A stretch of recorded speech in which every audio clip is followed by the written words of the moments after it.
One of those episodes that's become just iconic in American memory is the voyage of the Mayflower. And it's good to remind ourselves of what we know about that vessel. And the reality is we do know some things. There are fairly detailed descriptions of the ship. And if you were to go to Plymouth today, you would see what is probably a fairly accurate reconstruction of what the Mayflower looked like. Best we can tell, the length of the Mayflower from stem to stern above the waterline would have been 113 feet is what it comes out to, which is just a little bit less than the distance from home plate to second base. So another way to think about it is you could have set down the entire Mayflower in a baseball infield. So we're not talking about a very large vessel at all. And then let's think about what it would have been in the interior, because the pilgrims, the passengers are going to spend most of their time, because of the weather, most of the time below decks. And so they're in an area that was referred to as the tween decks. There was a hold at the very bottom of the vessel for certain cargo, and they're in between that and the top deck. It would have been maybe 4.5 feet high, which meant that no adult could have stood up anytime that they were below deck, not completely. Maybe 25 feet wide.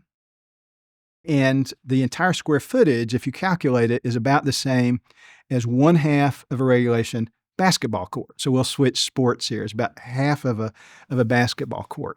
And in that area, 102 passengers, approximately 26 family units or so. So no privacy whatsoever, as we can imagine, really cramped conditions. And they would have inhabited these for 65 days, when for 65 days at an average speed of 2 miles an hour, they make their way across the Atlantic late in the fall, much later than they had planned on being. So bad weather most of the time, all kinds of sickness, very little ventilation. The odors must have been beyond description.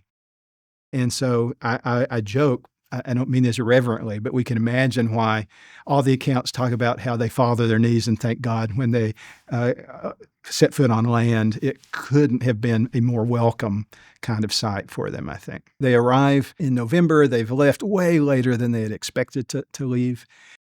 And they've ultimately arrived in an area considerably north of where they had intended. And so they're not really sure where they're going to land. So they'll actually spend several weeks cruising up and down the coast trying to find a suitable site for a permanent settlement. And they will not find that site until just before Christmas, actually. It's around the 21st of December that they'll remember as the day that they land at the site of Plymouth. And so what that means is, just before the end of December, they have the task of trying to erect structures to house 102 migrants. One of the things that will be the great challenge to them has to do with the nature of the harbor there at Plymouth. The harbor is very gradual in its descent. In other words, it's a very shallow way out from the shoreline. And as small as the Mayflower is, they still have to anchor it between 1/2 mile and 2/3 of a mile out. And then, because they had to disassemble their shallop, it was called the smaller boat, they'd had to disassemble it to get it under deck for the voyage. It had been damaged in the voyage. It's going to take time to repair. So the only way that they can get to shore each day is to wade through more than 1/2 mile of water in the middle of December. And they're spending the night on the Mayflower, but every day they're wading twice through it, and they die in droves. It's a misunderstanding. There was an early historian of the Pilgrims who called the first few months after their arrival the starving time. I don't even know for sure where he got that label, because they actually don't die of starvation, although there are times when they're very short on food.